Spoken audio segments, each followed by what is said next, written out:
S ನೋಡಿ, ರೇಣುಕಾಸ್ವಾಮಿ ಹತ್ಯೆಯಲ್ಲಿ ಸಿಕ್ಕಾಪಟ್ಟೆ ಕ್ರೌರ್ಯವನ್ನ ಮೆರೆಯಲಾಗಿದೆ ಅನ್ನೋದನ್ನ ನಾವು ಹೇಳ್ತಾ ಇದ್ವಿ. ಸಿಕ್ಕಾಪಟ್ಟೆ ಬ್ರೂಟಲ್ ಮರ್ಡರ್, ಇದೊಂದು ಬಹಳ ಹಿಂಸೆಯನ್ನ ಕೊಟ್ಟು, ಚಿತ್ರ ಹಿಂಸೆಯನ್ನ ಕೊಟ್ಟು ಸಾಯಿಸಿದ್ದಾರೆ ಅನ್ನೋದನ್ನ ನಾವು ಹೇಳ್ತಾ ಇದ್ವಿ. ಪೋಸ್ಟ್ ಮಾರ್ಟಮ್ನ ವರದಿಯಲ್ಲೂ ಕೂಡ ಅದು ಉಲ್ಲೇಖ ಆಗಿತ್ತು.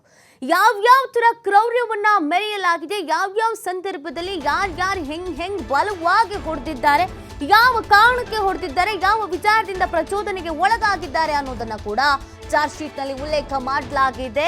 ಆರೋಪಿಗಳು ಕೊಟ್ಟಂತ ಸ್ಟೇಟ್ಮೆಂಟ್ ನ ಆಧಾರದ ಮೇಲೆ ಪವನ್ ರೇಣುಕಾಸ್ವಾಮಿ ಅಶ್ಲೀಲ ಮೆಸೇಜ್ ಅನ್ನ ಓದ್ತಾ ಇದ್ದ. ರೇಣುಕಾಸ್ವಾಮಿ ಮೊಬೈಲ್ ತಗೊಂಡು ಪವನ್ ಏನೇನ್ ಮೆಸೇಜ್ ಮಾಡಿದ್ದ ಆತ ಅನ್ನೋದನ್ನ ಓದ್ತಾ ಇದ್ದ.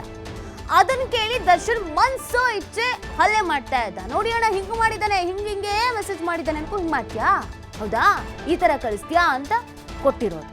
ಡ್ರೈವರ್ ಲಕ್ಷ್ಮಣನಿಂದ ದರ್ಶನ್ಗೆ ಪ್ರಚೋದನೆ ಮಾಡಲಾಗಿದೆ. ಡ್ರೈವರ್ ಲಕ್ಷ್ಮಣ್ ಕೂಡ, ಅಣ್ಣ ಇವ್ನ್ ಕೆಟ್ಟ ಮೆಸೇಜೇ ಕಳಿಸ್ತಾನೆ ಅಣ್ಣ, ಇವನಿಗೆ ಬರೀ ಇದೇ ಚಾಳಿ ಕಣಣ್ಣ ಅಂತ ಹೇಳೋದಕ್ಕೂ ಹೌದಾ ಅಂತ ದರ್ಶನ್ ಮತ್ತೆ ಒದಿಯೋದು. ಅಕ್ಕನಿಗೆ ಕೆಟ್ಟದಾಗಿ ಮೆಸೇಜ್ ಕಳಿಸಿದ್ದಾನೆ ಅಣ್ಣ ಅಂತ ಹೇಳಿದಾಗ, ಹೀಗೆ ಅನೇಕ ನಟರಿಗೆ ಮೆಸೇಜ್ ಮಾಡಿದ್ದಾನೆ ಅಂತ ಹೇಳಿದಾಗ ದರ್ಶನ್ ಮತ್ತೆ ಟ್ರಿಗರ್ ಆಗ್ತಾರೆ, ಕೋಪಕ್ಕೊಳಗಾಗ್ತಾರೆ.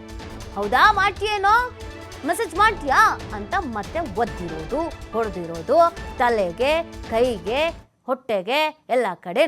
ರೇಣುಕಾಸ್ವಾಮಿ ಮೊಬೈಲ್ನಲ್ಲಿ ಫೋಟೋವನ್ನು ತೋರಿಸಿದ ಪವನ್, ನೀವು TV5ನ ಸ್ಕ್ರೀನ್ ಮೇಲೆ ಗಮನಿಸ್ತಾ ಇರುವಂಥದ್ದು ರೇಣುಕಾಸ್ವಾಮಿಯ ಮೆಸೇಜಸ್ಗಳು.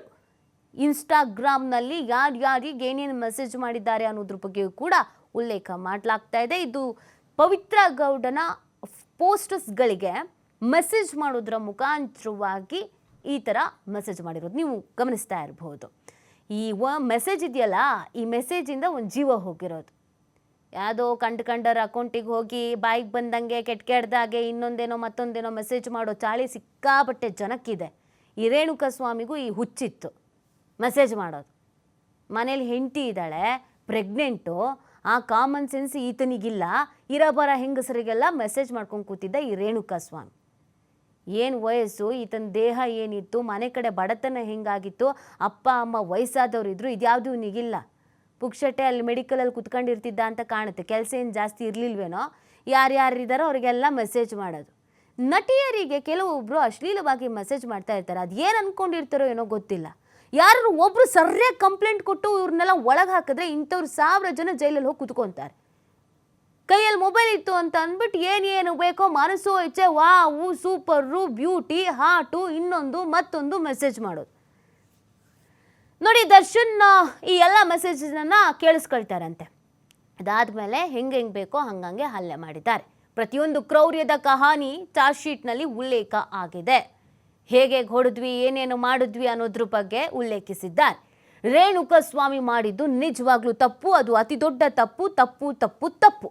ಇಲ್ಲಿ ಯಾರೂ ಆತನನ್ನು ವಹಿಸ್ಕೊಳ್ಳೋದಿಲ್ಲ. ಆದರೆ ಕಾನೂನು ಅಂತ ಒಂದಿದೆಯಲ್ಲ, ಅದಕ್ಕೆ ಗೌರವ ಕೊಡ್ಬೇಕು ಅನ್ನೋದಷ್ಟೇ ಉತ್ತರ ಇಲ್ಲಿ.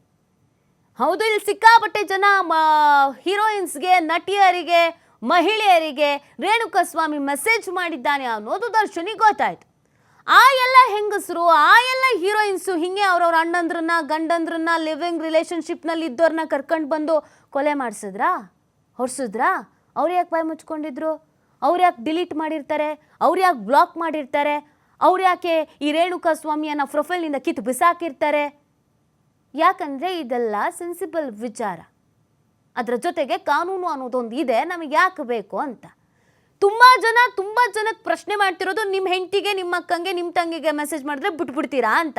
ಹೋಗುವಂದ್ಸತ್ತ ಕೇಳಿ ಮೆಸೇಜ್ ಮಾಡ್ತಿದ್ದೀರಾ ಮಾಡ್ತಿಲ್ವಾ ಅಂತ. ಈ ಕ್ಷಣಕ್ಕೂ ಎಲ್ರಿಗೂ ಕಮೆಂಟು ಹಾಕ್ತಾರೆ, ಮೆಸೇಜು ಹಾಕ್ತಾರೆ.